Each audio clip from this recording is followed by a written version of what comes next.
Set. Hello. Hello, hello, hello. Can people hear me? We will do a quick moment of audio, making sure everything is good.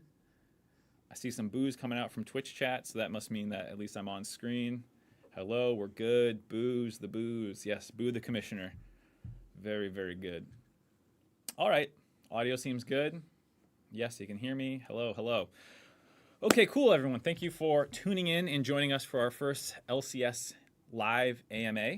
I will have Twitch chat and YouTube chat up. Pastry Time is sitting next to me. He'll be assisting with any questions. You might hear his voice at different times. We'll get into exactly how the AMA portion of this will work in a minute. But before we dive into that, I want to start off by covering some topics that have come up in the past couple of days and weeks. So we'll start with this section. I'll go through a couple things, and we'll get into the AMA part. So to kick things off, obviously, there was a lot of things that happened last week. There's a whole thing on Monday. I assume everyone's seen the news. And we just want to reassure fans that esports is still a huge priority for Riot Games. And you can definitely see that in a lot of the changes that we've made this season with regards to live patch, transition times. We have that LED flooring that we've put in, the new graphics package. So this is something where, esports as a whole is still a huge focus for Riot Games. One of the big responses when we put out the single external venue show yesterday was, oh my God, Riot is killing esports. That is not happening. And some people say, okay, well, Riot is killing LCS or something. And that's the other thing that I want to tackle a little bit. And that is not the case. This is a strategic decision that is something that is happening in most regions. A lot of regions have already moved to a single roadshow or external venue show. And we are moving in line with that as well. So this is not like an LCS specific getting hit kind of way. This is something as well that you've seen LEC, LLA, CBLOL, like all these regions have either already gone there or joining us as we announced with LLA as well. So, this is a difficult decision, but it's one that as an esport and as the whole ecosystem is moving in this direction. Additionally, just like for VCT, for example, they don't do regional roadshows. So this is something that is a esports direction that we're aligned in the LCS. It's not like a specific, LCS has this problem or something like that. So wanted to just clear that up because some people think it's like an LEC or LCS specific problem, excuse me. So yeah, that is something that is obviously going to be a talking point is roadshows as a whole. And I would love to go a little bit deeper on some of the costs and how we get to these things, because a lot of people say, okay, we'll spend less money, divide it in two, do something like that. The thing that I would like to try to communicate is that there is a baseline cost that the way we have our esport that you have to hit in order to put on a show. So, for example, when we go to an external venue, and especially if we're traveling for it, you have to transport a lot of people. You have to transport a lot of equipment. You usually have to then house them for 7 days to set up or something like that, a week or so in the venue, setting everything up. Even with, obviously we're doing discounts with hotels, working with them because we're moving a lot of people to that location. But you still have to put them there for a long time. We fly our teams and the players out as well. And you need to set up all the things that goes into the show, such as lighting. You have to be able to block your cameras. You have to figure out where everything's going to go, all this sort of stuff. And this is just baseline technical requirements of how our show operates. So in a situation like that, it's obviously you can't, like, even if you want to say do less and do 2 road shows, well, this baseline is always going to be there no matter what you do. And then the things that get put on top of it, such as what are you doing for your fan activations, or are you shooting off tons of fireworks, or any of these cool bells and whistles that you put on top. Those are additional things that you have to then put on top of this baseline thing. And so you can, of course, rescope how you spend that portion, but the baseline stuff is almost always going to be the same unless you radically change the product, such as don't bring servers out. So for example, we play on specialized LAN servers effectively here in LA. And then whenever we travel, we bring those with us. And so you could just play on live, but that is suddenly like, all right, well, now we're playing our finals on 60 ping. Why are we doing that? You begin to ask those sorts of questions if you were going to try and make any of these other changes. So in light of that, we think that it's really important to end our season with super high moments and create lifetime fan experiences. We don't want to do some super bare bones version of this, even if we could. So one, there's still that baseline concern. On that point as well, like, even if you could try and drop below that with changing the product. That's not something that we are thinking is a good decision. We are always looking for more efficiencies and things like that, of course. And this is something that we'll always be looking to do more with. But that is the kind of plan with this. So, yep. That said, we still anticipate spring finals to be awesome. I think we have a lot of really cool things planned. We are obviously going to make sure it is elevated beyond what a typical day in the arena looks like during the regular season or even playoffs. We'll make sure it's a really cool fan experience and make sure that they are able to enjoy it. We understand that this is something that obviously doesn't necessarily feel good hearing some of this, that it's not going to be an external venue or roadshow in spring. I'm not trying to convince you that your emotions aren't valid or something like that, because we align with that. Like, we love throwing roadshows. We love making really, really cool experiences for fans. But in the interest of long-term sustainability, this is a consideration that we have to make. So that is kind of the reasoning on the roadshow changes. I think that's everything I had prepared for that one. That was some of the news yesterday, but that wasn't it. No, we have more news than that. The other news that we have was that we changed our time from noon PST to 1 p.m. PST. So this change was one that we made based off some of the analysis and viewership that we were seeing. I will not probably talk specifics too much on these sorts of things. But that is something where if someone wanted to look at Game 1 viewership compared to the rest of our viewership, it was something that was being affected by the overlap. It's not just EU viewers. It's also algorithmically how these platforms work. It's harder to grow during a time period where there's a ton of traffic already being directed to these sorts of things. And so the fact that we had faster transition times and one less game was we were ending pretty early. We were ending around 3:30, 3:15 PST time when we were not bumping into a ton of pauses. So going forward, that's something that we were looking at and saying, well, this won't affect the end of the day too much if we slide back a little bit more. People should still be up and able to watch this, and it will clean up some of these problems that we're seeing in Game 1. That said, we'll always be monitoring and seeing how it's going, but I think it should be a good change overall, and that it should be easier for fans so they don't have to decide between which of the two that they want to watch or knowing if we're on or not. That should just be easier. Now, that said, I have to. We'll keep tracking that sort of stuff, but it does raise the question of viewership and these sorts of things. There's a couple points that I want to hit on with regards to viewership. First, again, not going to comment on specific numbers, but there's a lot of ways to slice the data, and we have the way that we do it. And one thing that happens with some places when you slice this data is you might include something like the post show in the LCS live stream AMA. We personally, if we want to put 30 minutes of our pros talking with Emily or Jad or Raz or whoever at the end of the day, we view that as a separate kind of product than the live portion of the show. And so I know that fans love talking about AMA. It's not our only metric. Internally, we have a lot of other things. But it is something where, it's how you use this information, and sometimes it's not always treated with the razor that we have internally. And so with that said, we're actually very happy with where viewership is at right now based off the AMA of the matches, which is what we tend to prefer looking at, is how much are our matches being viewed in our between game content and our between game sponsors and these sorts of things as well, of course. At the end of the day, if we're making a decision or if our pre-show is a little bit longer because we're doing something, like those are not the areas that we're optimizing for. And if those get lumped into AMA data, it gets a little unclean. So that's to give some context of how we look at things internally. And so when I say, hey, we actually feel very good about our AMA, that's the kind of stuff we're talking about. Publicly, you guys can talk about whatever you want, but just sharing some insight on how that works. And that said, AMA is not the end-all be-all. Sentiment is radically important. And to highlight a funny way that you have to think about what the actual implications of AMA are if you're just chasing a number is if you want to hack it, for example, and you look at retention curves and things like that, you have pauses, for example. If you pause in a game, the graph of live viewers doesn't go down, it actually flatlines. And if you're trying to hack retention, you could actually pause the game at 10 minutes or 25 minutes into your best game and freeze it there or something, and then just ride that line for a little bit. But that's a horrible fan experience. And sentiment matters a lot more in an instance like that.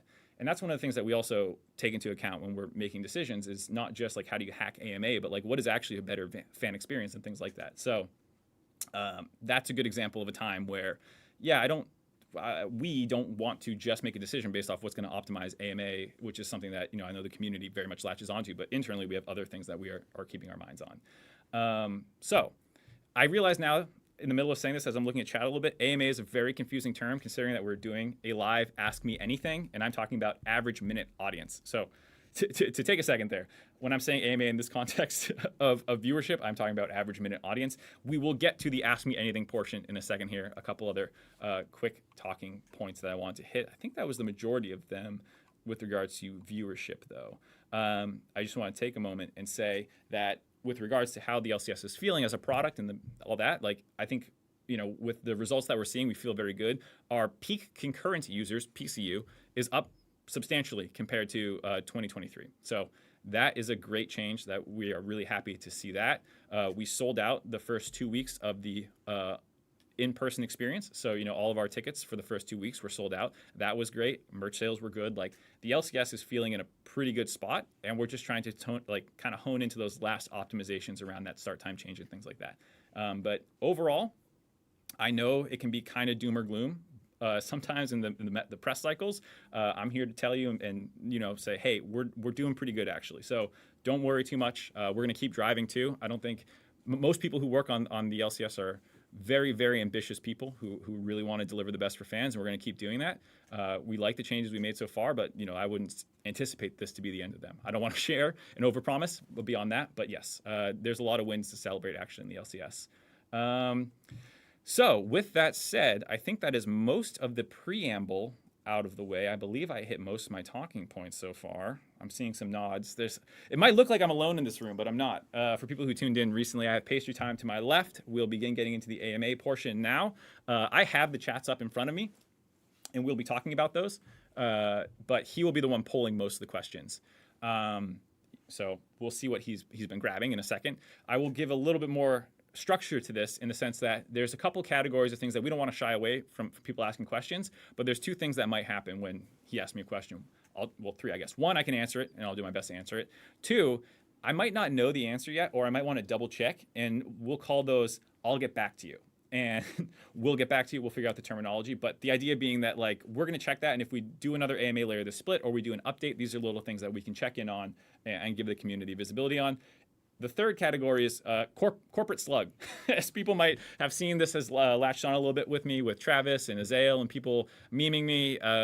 There'll be times where I can't comment on things. If someone asks me, "Hey, what's the LCS budget?" I'm not gonna tell you that. And so, if there's ever a time where I straight up can't answer, congrats, you pin me down, you transform me into a slug. But I'm gonna do my best to answer everything else. So, with that said, I think we're ready to dive into the live portion of the AMA of the Ask Me Anything, not the average minute audience. Pastry Time, give me the first question. I got a banger for you to start it off. Can people hear Pastry as well? Because I don't want to have to repeat the question if you can hear him. Hello! You don't, that's not how you do audio checks. Sir, go ahead and ask the question though. All right, let me know chat if you can't hear me, but I have a pretty loud voice. This one's from Kirby in Twitch chat. Important question, how are you? I'm good. Hope you're doing well. I saw some people commenting on eye bags. This is the beauty of our hair and makeup team. Normally when you see me on the LCS, I have hair and makeup done, and they cover my raccoon eyes. Not this time. This is how I look normally. So, sorry to disappoint you. Next one. This one's from Idle Time in Twitch. It says, outside of the pauses, what is the general feeling internally about how the first 2 weeks have gone? Pretty good, I'd say. I mean, obviously last week was a tough week, but beyond that, I think the way things are going is good. The pauses are something that we empathize with fans. Obviously, you don't want to be seeing that. There were a number of changes made that are also, like I mentioned a bunch of the public-facing ones at the top of this, but there's also some behind-the-scenes changes with tech workflows and these sorts of things. And so we're still ironing some of those out. I can't promise that all the pauses are gone, but I think we're making good progress on that. And so I would say, generally speaking, things are feeling good on the product. Yeah. We got a lot of this kind of thing, so I'll just grab the nearest one. This is from Pacemaker in Twitch chat. Is the format locked for the rest of the year, or is it possible for it to change in summer? Generally, there's a ton of questions about, like, are we open to changing things about formats, best of twos, best of threes, etc., especially Sure. for summer leading into Worlds. Sure. We can also at some point get more specific on a best of three versus a best of two versus whatever crazy formats people throw. I know this is a big thing for people at home to just cook up their own formulas for what we should do. But broadly speaking, yeah, we're still open for exploring changes in the rest of 2024 and into the future.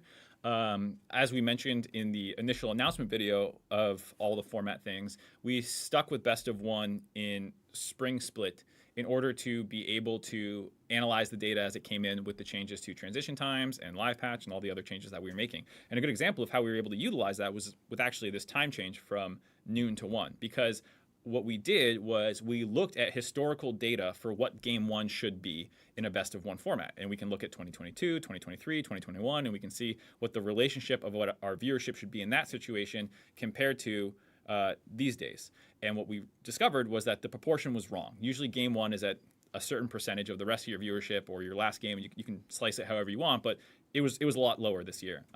Historically, the LCS was actually on 1 p.m. PST on Saturdays in 2022. 2023, we were on weekdays. And so this was more overlap than we had done in recent years. And so because we had this best of one structure in place, we could very quickly identify, hey, we got to slide back an hour. And that's what we did. So that is being able to showcase one of the positives for why we kept best of one. Moving forward, though, of course, we'll always look for what fans want, what teams want, what we can do, how we can fit it in with whatever constraints we have, because there are always constraints. So I don't want to promise anything, but it is something that's on the table.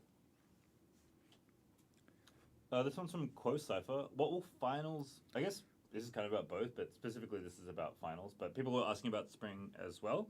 What is like ticket availability like for? I guess we'll start with spring. What's the ticket situation for spring if people want to come see the show? So we have said February 19th, 9 a.m. is when we're planning to release tickets for spring finals. I think there's still some final details of exactly blocking and seating and where everything's going to go, so we don't have like the final numbers confirmed or anything like that quite yet. But that is the plan. If that changes, we will try and let people know as blasting it out on as many socials as possible. But that is the working plan right now. And then the obvious extension, is there any stuff for summer, or is that all up in the air as far as tickets, etc.? Summer we're holding off on talking about summer while we're in spring. So we'll have updates probably after spring split and just kind of keeping them in their own worlds. I saw some people asking about, hey, what about Discord? Don't forget Discord. If you want to pull a Discord one soon, we can maybe do that. I do have many Discord questions. While you look for one, someone in chat actually asked, Pastry, want to go to Hot Mulligan concert with me? I don't know if that's a... That band's really good. That band's really good. So low-key, maybe?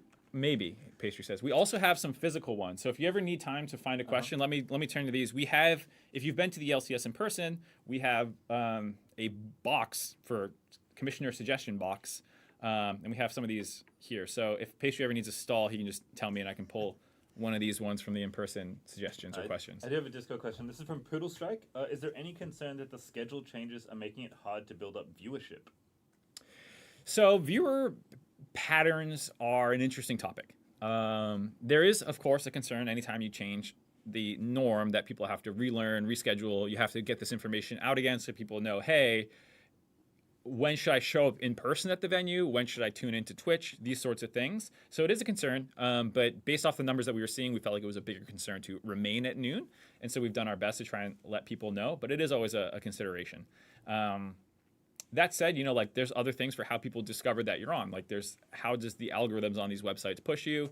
How bloated is the category? If people who use Twitch a lot know that like a lot of people just scan the first row, and if there's two other leagues running and they have all their co-streamers on and we just turned on, it can sometimes be a little bit harder to let people know. So some part of this is just natural discoverability on these platforms. Some portion is social pushes and getting this kind of announcement out that it's changed. But yeah, was that a Discord one? Yeah. Sweet, we did a Discord one. There you go. Should I do one of these ones? I have more. Let me do one in person while you decide on a nice next one. Copy. Do you see any possible issues with pre-recorded drafts when we go to international competition and won't have the extra time to talk about how to play our drafts if this isn't implemented at MSI or Worlds? This is a great question. This is something that we thought a lot about as we were doing this. It's also something that we talked with teams a little bit about, and to hear them out and these sorts of things. The first note is that come playoff time, the pre-recorded thing is going away. When we get to series play, we are going to kind of slow it back down so that people have time to make their between series adaptations. And you will lose that kind of like 5 to 10-ish minute period that you would have right now to discuss how your drafts are going. So, Jensen on Pros had talked about how he actually in warmups got Bwipo to play Zach mid to try and figure out how that matchup went. Turned out it wasn't very helpful because Bwipo also didn't know what to do with Zach mid, and he played it differently than Insanity did it. Or I shouldn't say didn't know, but he at least played it differently than Insanity did. So it is a different environment, and we acknowledge that it is a different environment. But we think it's worth the fan experience of trying this out. And from what I've heard from pros, it has not been terribly disruptive. And the fact that playoffs laddering into international competition will revert to kind of the global standard should ease most of those concerns. Next question. Stole my question. I stole your question. Yeah. I see a whole dock of questions there, dude. I'm trying to give Discord more love. Commissioner Z caught. Is caught a 7Z emote I don't have turned on this computer? It looks like it, but I'm not seeing it. Thoughts on TikTok simulcast of the LCS, where half the screen is LCS and half the screen is Subway Surfers? Great question. TikTok Live is an interesting platform. It's something that is on our radar. Do we stream on there right now? I don't think we do. No, I've had a few conversations about it. We've talked about it. I know that Worlds was on TikTok Live, and so it's something that we're interested in. I don't think we would do Subway Surfers as the lower half of a vertical feed, though. There's other things we can do. Yeah. This one is as a small thing. Chat apparently can't hear me that well, so if you can repeat at least part of the question. I can also try and Oops, I just ruined that. I can try and angle the mic slightly more towards you, but otherwise I can repeat the question. People are asking. This is from Twitch chat. Where did my question go? Really enjoyed having Double Lift on the cast. Same. Can we expect more pros and ex-pros on the cast in general? I'd have to double check how many times we've done it before, but generally speaking, guests are something that we want to do a lot of. I think Miss Chim Chim was supposed to be on last week, and she got moved to this week. I think we just announced Degon's coming on Friday. That announcement just went out. So generally speaking, pros are going to be around. We had Licorice, I think, last week, or maybe that's 2 weeks ago. So yeah, I think we'll still be looking to do some of that. Part of this split has been as we've changed how we do pre-recorded drafts and produce analyst desk content, these sorts of things. Part of it is learning on our end too, of figuring out how to make the best use of people and time and resources and whatnot. So there's always little adjustments we're trying to make. Neo Barry on Twitch wanted to ask about your relationship with the LCS player union. So how do they kind of factor into decisions potentially, or what's your communication like with them? Been trying to work tighter with them. They were I forget what their term is. Their leadership group, the players, the council. Yeah, we talked to the council in end of December when we felt like we had enough of a framework for these changes to go and put it in front of them and say, hey, we're planning on doing this. Thoughts, flags, concerns, this sort of thing. And then in the subsequent weeks when they came for their asset day, all the pros show up. I was able to pop over there and field some questions from them. So we're trying to make sure that anytime a change happens, we fill them in as much as we can. It's something that we definitely want to have a good working relationship with them. And then kind of related, actually, from Twitch, Danny Grimm asks, how's your relationship with the teams going so far? Since your new role started. The teams? Yeah. I think it's probably improved because I used to meme them a lot. I used to put my day of game predictions backwards. And so Cloud9 got really mad at me for a little bit, but then realized I was memeing. And so, not a ton of change. It's obviously a very different relationship now where, send emails back and forth. You try and solve problems together, whatnot. Can you put a sponsor here, not there? These sorts of questions. And I have, it's not just me, to be clear. There's a lot of people who work on this sort of stuff. So Carlos is a big help, especially on some of these things. So we work together on that. Anything team related, we're working together on. Discord asked, what is the biggest challenge when creating the LCS schedule? Well, so to be clear, I don't personally create the entire LCS schedule. There's comp ops. We're working within a global framework of here's MSI, here's Worlds, here's these sorts of considerations. We're working within an entire esports ecosystem where there's also VCT and these other things going on. And so there's a number of things it's like there are factors that you have to take into account. So yeah, there's some input that we have, on the product side. I sit in what is called product, or the commissioner, but then there's comp ops and these other people, and so we all sit together and try and figure out what's optimal. We'll shift things around. We'll move them based off what we think is going on. So even like, for example, the 1 p.m. change is something where you send it out to a couple people and say like, hey, we're looking at this, this, and this. We talked with LEC, we talked with VCT when we were thinking about this change to make sure that they had visibility on it and if they had any concerns. So it's an entire ecosystem that you're within. The LCS does not exist in a vacuum. Here's a popular one. Okay. Little Legs, I think, is their ID. Basically, can we ask for a skin to purchase so that the proceeds go towards supporting the pro broadcast? Basically asking, like, can we make skins for a team so people can buy them? Can we make skins for teams for people to buy them? This is something that I believe John Needham had talked about in the Future of Sport article from last year a little bit, about finding ways to have in-client tie-ins. I'm trying to remember all the exact terminology. But yeah, it's something that we think is going to be important for the long-term sustainability of esports, and something that we definitely want to have.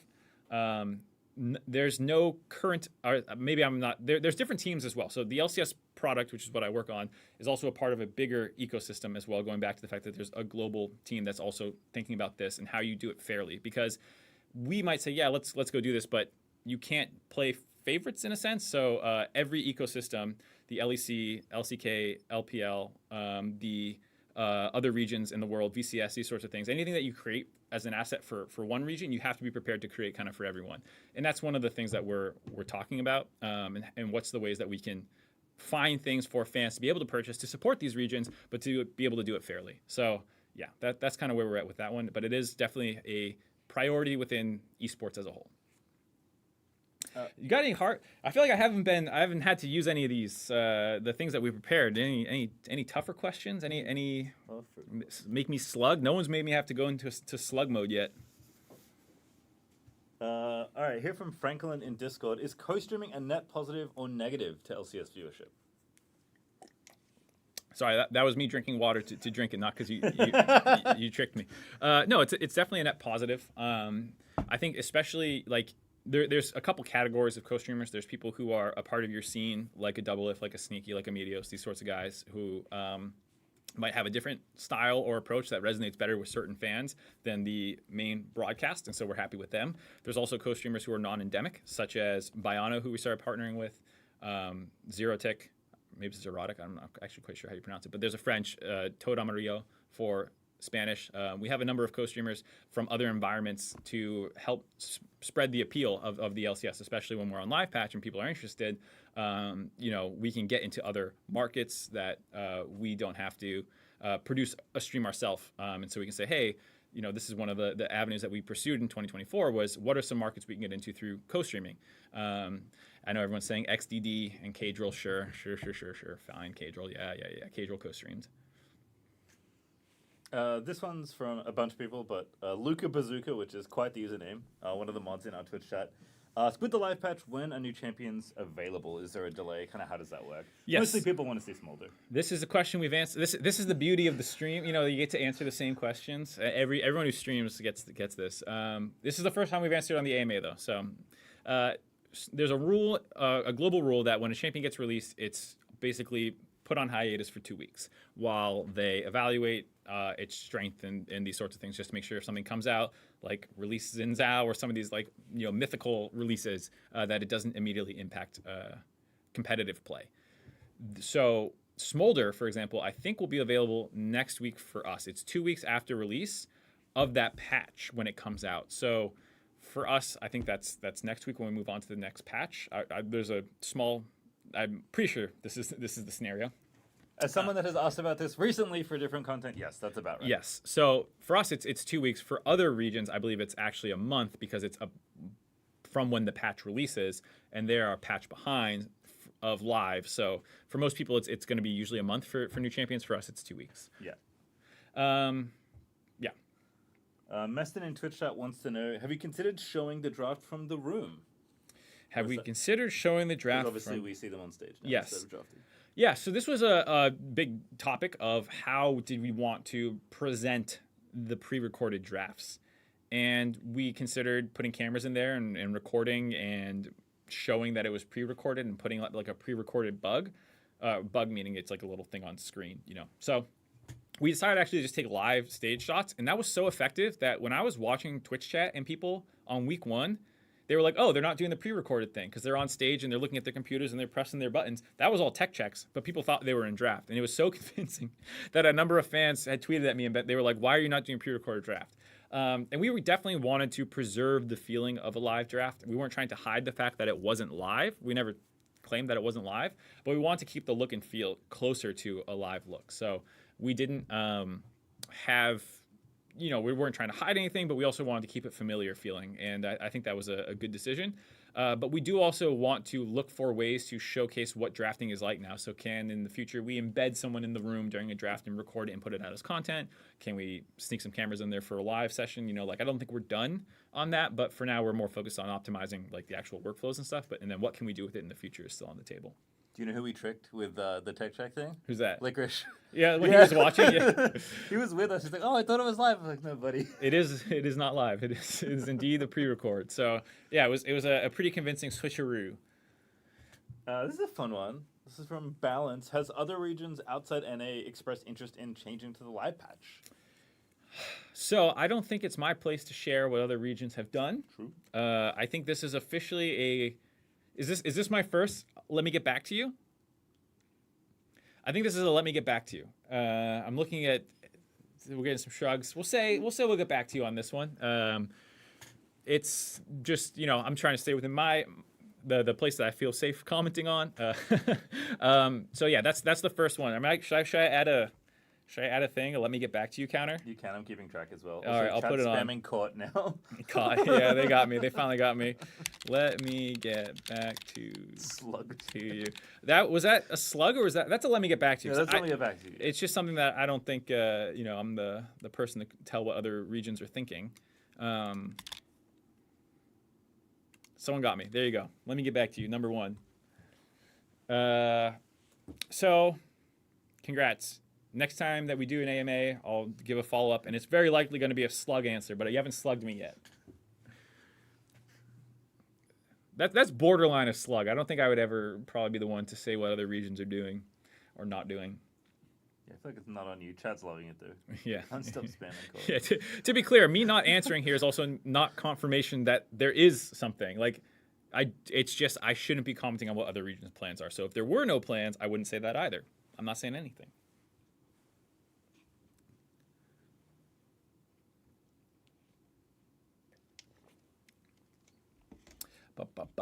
Should I do some in-person ones? I have one more for you. Okay, I was going to say, I have one here. Okay, go ahead. It says, do you know DN? But I don't know what that means. I have a we want best of 2, but we kind of hit that. I think if I was going to give best of 2 in particular an answer is just... It can be a little unsatisfying for some fans. I think some fans would enjoy it. It's not like a paint with a broad brush situation, but ending in a tie is sometimes not the most satisfying feeling, especially when you're trying to do draft adaptations and these sorts of things. So we definitely want to be open to other formats, and there are legitimate benefits to a best of 2, but I think the current feeling is probably not best of 2. You got another one? Yeah, there's a lot of this, so I'll just kind of paraphrase chat. But sure. With obviously, for Roadshows, people are generally asking, like, is there a desire or plans to support watch parties as kind of larger efforts, especially for something like Spring Finals? I think we had a watch party one in here too. I can maybe throw that out. Yeah, so watch parties and activating in other places, or even within Los Angeles, but other areas, like this is something that's definitely on the radar of something we want to do. We don't have any official plans to share yet, but it is something that we think is a great experience for fans. I remember for me personally, back in 2014, Worlds, there was a watch party in LA, which was just like, I forget where it was, but it was a core memory, core memory unlocked to have a watch party. I know that those can be very powerful ways for fans to connect. So we definitely want to look for opportunities to activate across North America. Someone asked, is it true that you're doing this to take back over as a Hotline League host? No. I just think it's we think it's beneficial to talk with fans whenever changes are happening to our ecosystem and our product. Someone asked, can you please make a new Vel'Koz skin? I don't know how to tell people this, but the LCS does not make skins, and I personally do not make skins. So I can pass this information along to the skins team, but this is the wrong place for this question. Do you got another one for me? I have a couple. That's not Ari. I agree. My most played right now is Lilia. She's my go-to. Mostly playing ARAMs though. Well, I like this question from Discord here. Dr. Tentacles asks, are there plans to do more cross-content with the other Americas leagues? More cross-content with the other Americas leagues. I don't know if people have heard, but there's a planned Tier 2 competition between the NACL teams who qualify and those regions. So there is some of that going on. Beyond that, there's no plans currently, other than the international competitions and stuff. Yeah, nothing else. Not for 2024. But who knows? Whoever knows? Things are always on the table. All right. This one's from Vertex TCG. How big was the damage when the LCS changed to weekdays, and do you think it's reversible? Ooh, this is a tough question. How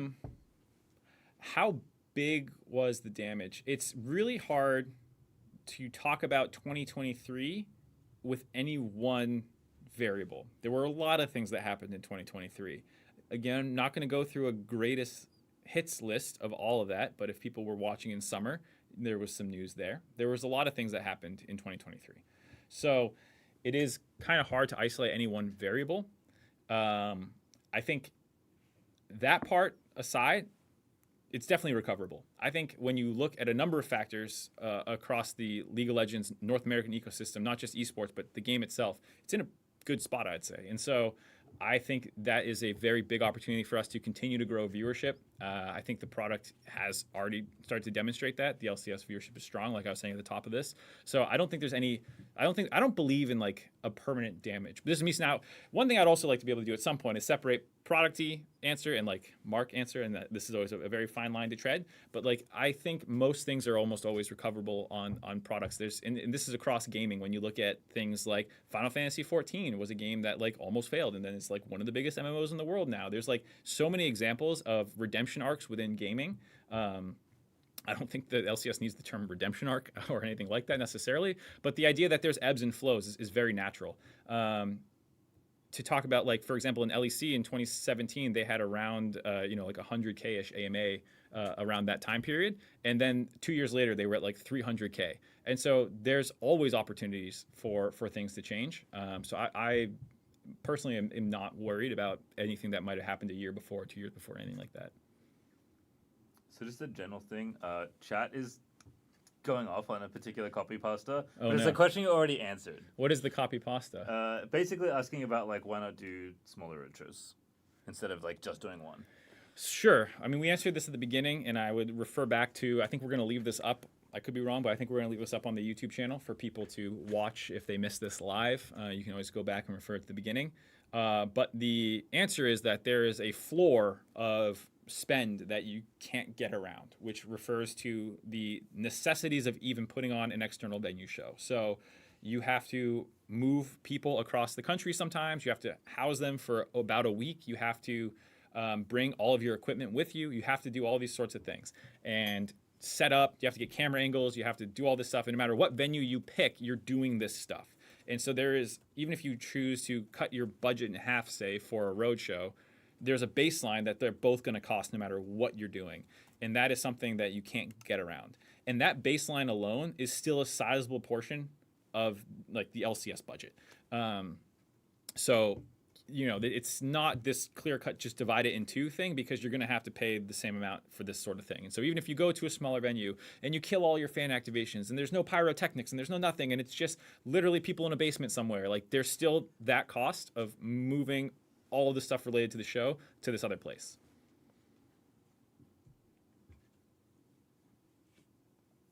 I got plenty. Oh yeah, keep going. People are asking, obviously, generally about revenue streams, but specifically someone asked about a sub button. Is that something we can get for the LCS channel? People could be subbing right now. People could be. I don't think this is. I think this is a let me get back to you. Probably again here. Again, this is a part of a broader ecosystem of Riot Games and on Twitch and YouTube and all these other things, and there's partners and deals and these sorts of stuff. So probably going to have to slug out a little bit on this one, but I think it's a let me get back to you. That might turn into a slug in the future. We'll put it at 2. 2 for now. We got him. Got him. I will take this time, though, to, on the topic of revenue streams, there's a question here that we have. When will the LCS get better food? And boy, howdy, do I have the answer for you, because we are excited to announce that we are partnering with Pagoda to be the official egg rolls of the LCS. Here you go. This is something that we're very excited about. Everyone should go run out to a store right now, buy some of these. They're delicious. So, revenue streams, couldn't answer you about Twitch subs, but hey, Pagoda, there you go. I want you to know, Automod deleted my message for typing shill or caps. Good. It should. But people are pogging, so it's good. Pog-oda. Pog-oda is good. An emote of a pogging Pagoda would be, a pogging egg roll would be a very good look. We'll see if we can get someone to make one of those and add it to the 7TV list of LCS emotes. Slug moment? I don't think being a shill is being a slug. I think there's a difference. That was a shill moment, not a slug moment. Agree. All I don't right. know if I want to know the answer to this, but Scotty P asks, what does Travis Gafford smell like? It's not that I don't have an answer to this. It's just like, why? No, thank you. I don't know if there's like, I never like smelled him distinctly. We got him, Chad. Do you have another question? Because otherwise I can go to... Give me a second. Someone said Duo Uwu from the in-person ones. No. I'm a lone gamer. I play MMOs alone. I play alone as much as possible. The only person I play with in League of Legends is like sometimes I'll be playing ARAMs and Azael will invite me. And that's basically it. And then sometimes he's playing with other people, but I never go look to play with anyone else. Unfortunate. Oh, this is interesting. Okay. This is people really like asking about formats, which Ooh, I get, but it's also like not your domain specifically. Can I answer one question before you hold that one? Oh god, I already lost it. Someone was asking about transparency. Oh yeah. How has it impacted the LCS product? This is by B1 Balance. I don't know what he's going for there. But I do want to comment on what we're doing at the LCS being maybe different than what we've done in the past or before. And this is something that we and the people in this room, the comms people and everyone has worked together on to put together a strategy around being more transparent, because each product needs different things. And I think after the recent years, the LCS, there was a drive to have more clarity on some of the changes going on, why we're doing them, what they mean, what we're expecting, this sort of stuff. And I'm someone who is comfortable talking on camera. Not everyone who leads a product or does these sorts of things is, one, in an environment where that is going to become a priority necessarily, or two, has the exact same skill set. So, like, yeah, I'll do an AMA with everyone here and talk with our community, because this is something that's in my wheelhouse, and it's also something that we think at the LCS would really benefit fans more than maybe they would in other situations. So I think the reason I say this is I'm hesitant to put pressure on other people in regions and things to follow any part of this kind of game plan, because I don't necessarily think every region might need that.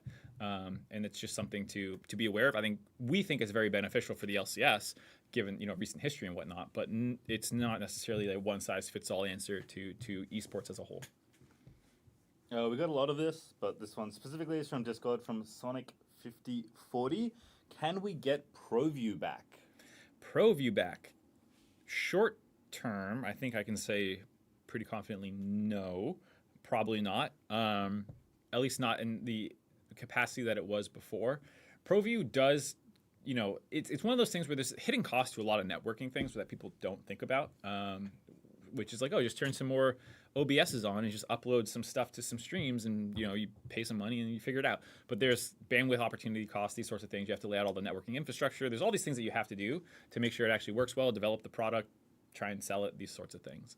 And the reality was, while it is really, really cool, and the people who did buy into that loved it, it just didn't see enough of a return, unfortunately.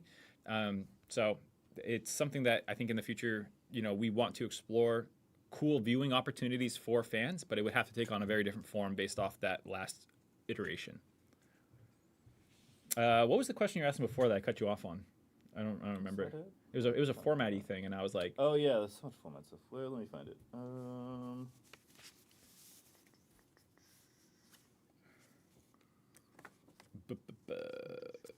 Can we get an indicator for number of void grubs each team has?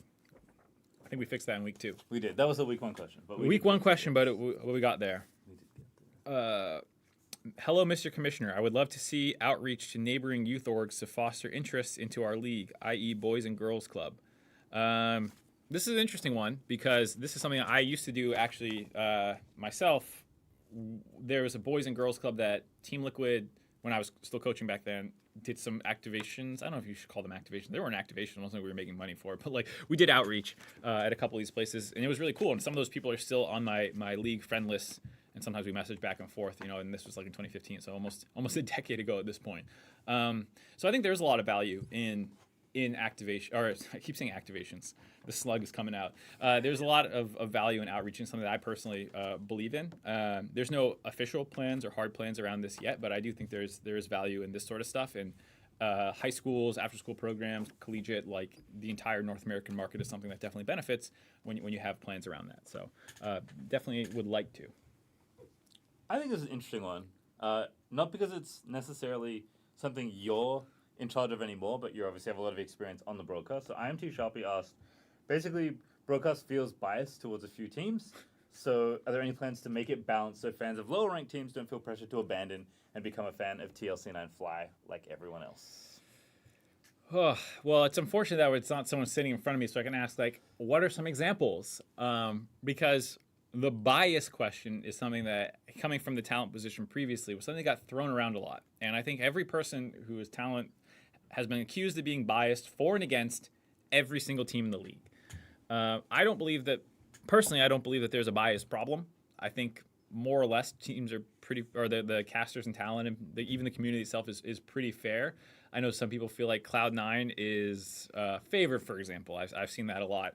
Well, they've been very successful. They've gone to Worlds a ton of times recently. They've won a ton of championships recently. Anytime you're talking about who's going to be good, they're up there. And so they do receive a lot of conversation, and people hold them in high regard. But I would say that's because they're being analytical and truthful, not because there's any sort of implicit biases or anything like that. Travis Gafford wants to know, what is the LCS doing during the 3-week break after next week? Donowald. Travis can PayPal me $20 if he wants his answer. No. The Dark Week break is something that we have discussed a lot internally for how we want to keep fans interested. We have some ideas we've kicked around, not able to share right now. I don't know if this is a slug or let me get back to you, because it is something that we are thinking about and talking about. We just don't have something that we can share quite yet. But it is definitely, a consideration of having content that's still coming out in those dark weeks on our YouTube channel. And we're looking to see if there's any other possibilities for things that we can do. But obviously, there are limiting factors for what you're able to accomplish. Is that does chat want to vote? If that's a slug, can I run a poll? This is only going to be on Twitch because I don't know how to do polls on YouTube. Oh God, that's a lot of mod options. / poll. Did I slug out there?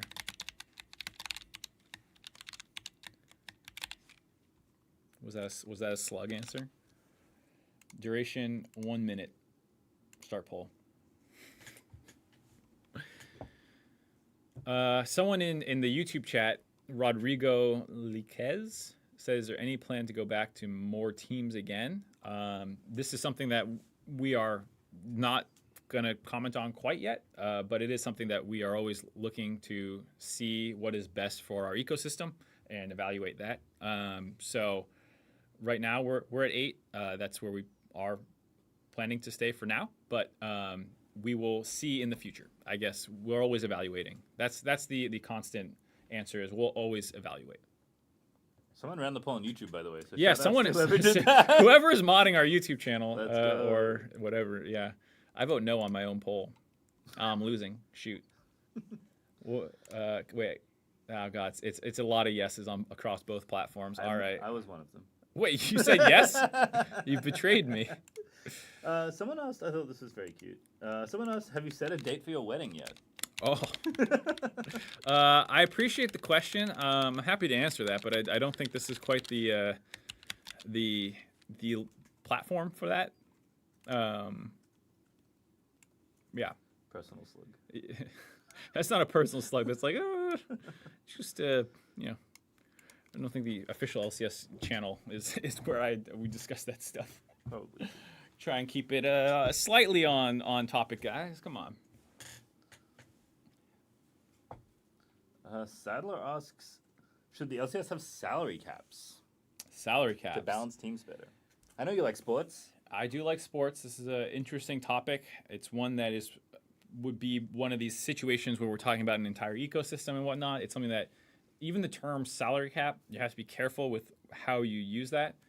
If people were following the news last year, there was this LEC had introduced a system similar but different from a salary cap.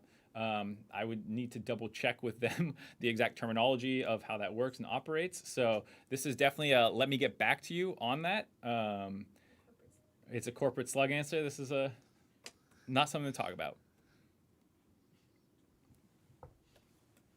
Increment the counter. Increment the counter. We go up 1.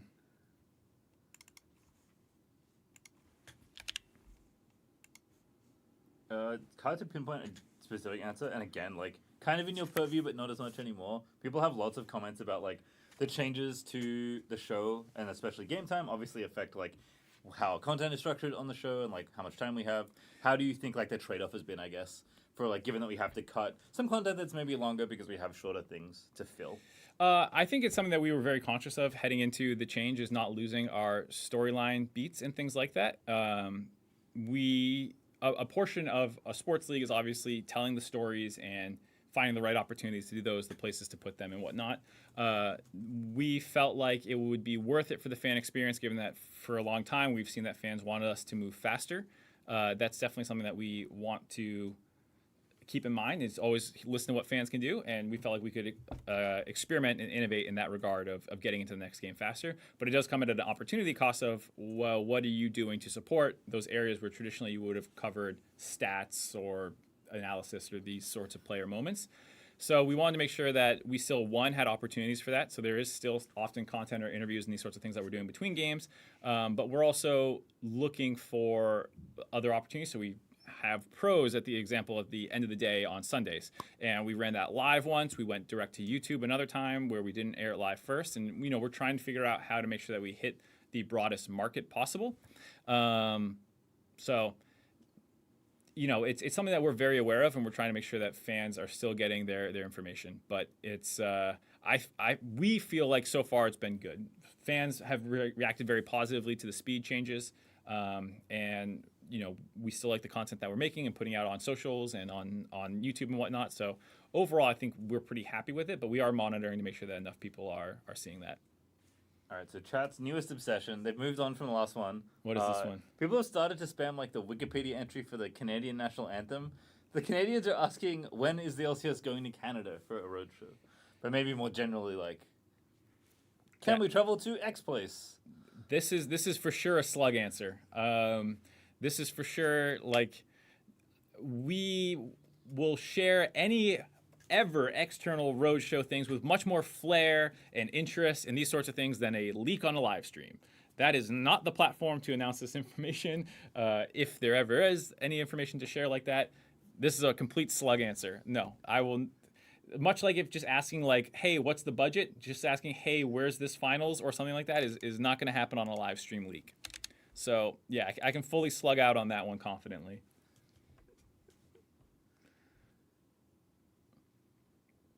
What is slug counter? If you missed it, it's a small inside joke. Back when I got announced, Zale called me I was going to turn into a corporate slug, and it's taken on a bit of a life of its own. So we're leaning in anytime it's a situation where can't comment on it.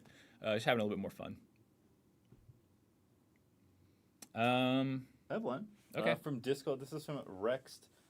Basically asking about are there watch rewards this season, or have I just been unlucky these past 2 weeks? This is the drops question. Drops. Yeah, drops were on for weeks 1 and week 2. Sometimes people get confused. You have to watch on the LOL Esports. Watch.lolesports.com is the place to watch if you want to drop. Sometimes people watch on Twitch and then they go, I didn't get any drops. And it's like, well, you didn't watch in the right place. So if that was the case of the person who asked this question, I apologize. I'll have to check to see when drops are on, if they're still on for the Super Week or not. I actually am not 100% certain of that. Someone might know and could maybe even ping Pastry if they're watching this from our team. But I would have to double check. But yeah, watch rewards were on for the first 2 weeks. And I believe I can say this, having talked with the global team who work on drops as well. There are some that also are just always on, regardless of what any individual region is activating. I, off the top of my head, can't remember what they have, but there are some that are just like permanently on, no matter what else is happening when we choose to regionally activate a drop or a watch reward. So I hope that gives some clarity there. Oh yeah, make sure your Twitch and Riot account are connected. That's the other thing. I always forget to say. I always say, hey, go watch on watch.lolesports.com, but you do need to actually log in as well on that website, because that will link your Riot account, and then the drops go directly into the Riot client, so you don't have to do anything else. So if you are doing it, make sure go there.